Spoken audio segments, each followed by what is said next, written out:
আসসালামু আলাইকুম এভরিওয়ান, সবাই কেমন আছেন? আলহামদুলিল্লাহ আমরা ভালো আছি।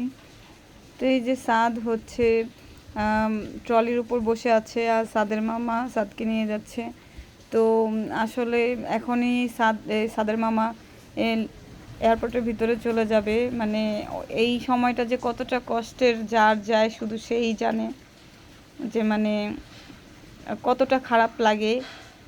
তো সাদেরও খুব মন খারাপ ছিল, সাদও অনেক কান্না করেছে মামার জন্য, যে সাদ বুঝতে পারছিল না, কিন্তু তারপরেও শেষ সময় যখন চলে গেল তখন সে অনেক কান্না করেছিল। তো এই সময়টা আসলে সবার জন্যই অনেক কষ্টের, যে যার যায় শুধু সেই বুঝে, অন্য কেউ দুঃখ বুঝবে না। তো আমাদের প্রত্যেকটা মানুষই কান্না করেছিল, আমাদের ফ্যামিলির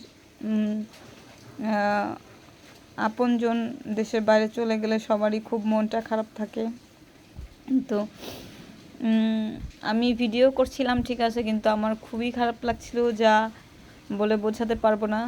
তো তারপরে মোবাইলটা আমি আমার ছোটো বোনকে দিয়ে দিই, যে মানে এতটা খারাপ লাগে যে জীবিকার তাগিদে আসলে সবাইকে দেশের বাইরে যেতে হয়। তো এই যে ও এখনই ঢুকে যাবে ভিতরে, ওর কাগজপত্র চেকিং করা হচ্ছে। তো আমার ছেলেটা যাবে না, ওর কোল থেকে আসবেই না, ওর মামার কোল থেকে। তো ওকে জোর করে নেওয়া হয়েছে। ও তো অনেক কান্না করেছিল মামার জন্য, একদম মামার কাছ থেকে আসতেই চাচ্ছিল না। ও ভেবেছে যে মামার সাথে ও যেতে পারবে ভিতরে, কিন্তু না, ভিতরে যাওয়া যাবে না। তো এই যে চলে গেল ভিতরে। এই সময়টা আসলে অনেকটাই কষ্টের, এই মুহূর্তটা বলার মতো না, যে মানে কতখানি কষ্টের এই মুহূর্তটা। তো এখানে আর ভিডিও করা যাবে না, তারপরে আমি যতটুকু পারলাম করলাম। তো এখনই আমাকে ক্যামেরা অফ করার জন্য বলা হবে, কারণ ভিতরেরটুকু ভিডিও করা যায় না।